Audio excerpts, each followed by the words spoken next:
అస్సలాము అలైకుం వరహమతుల్లాహి వబరకాతుహు. Hi viewers, ఇక్కడ చూడండి మ్యాంగో ఫిర్నీ అయితే చేస్తున్నాను. దీనికి ఒక 2 spoons basmati rice half an hour before వాటర్లో అయితే సోక్ చేసి పెట్టానండి. తర్వాత దాన్ని ఫైన్గా పేస్ట్ అయితే చేసుకోండి ఒక గ్రైండర్లో వేసి. హాఫ్ లీటర్ పాలు మంచిగా బాయిల్ అవుతున్నప్పుడు అందులో ఈ బాస్మతి పేస్ట్ని యాడ్ చేసి లమ్స్ లేకుండా మంచిగా అయితే మిక్సప్ చేయండి. ఫిర్నీ అంటే ఏమి కాదండి, పాయసం అండి అంతే. దాన్ని కొంతమంది సూజీ రవ్వతో కూడా చేస్తారు. నేను ఇక్కడ బాస్మతి రైస్తో అయితే చేస్తున్నాను. ఇప్పుడు టేస్ట్కి సరిపడా షుగర్ అయితే యాడ్ చేసుకోండి. నేను హాఫ్ లీటర్కి హాఫ్ కప్ అయితే నేను తీసుకున్నాను షుగరు. దీన్ని మంచిగా ఇలా మిక్సప్ చేసి ఫ్లేవర్ కోసం ఇలాచీ పౌడర్ అయితే యాడ్ చేసి స్టవ్ ఆఫ్ చేసేయండి. ఇలా బాయిల్ అవుతున్నప్పుడు స్టవ్ ఆఫ్ చేసి నార్మల్ టెంపరేచర్ వచ్చేదాకా సైడ్లో పెట్టండి. ఇప్పుడు నేను బంగన్పల్లి మామిడికాయ అంటారు కదండి, బంగన్పల్లి.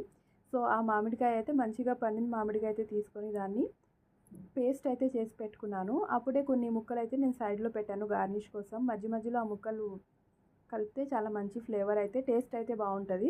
సో ఇది మొత్తం చల్లగా అయిపోయిన తర్వాత మనం పేస్ట్ చేసి పెట్టుకున్నామో మ్యాంగో పల్పు, దాన్ని మొత్తాన్ని యాడ్ చేసి ఇలా మంచిగా మిక్సప్ చేయండి.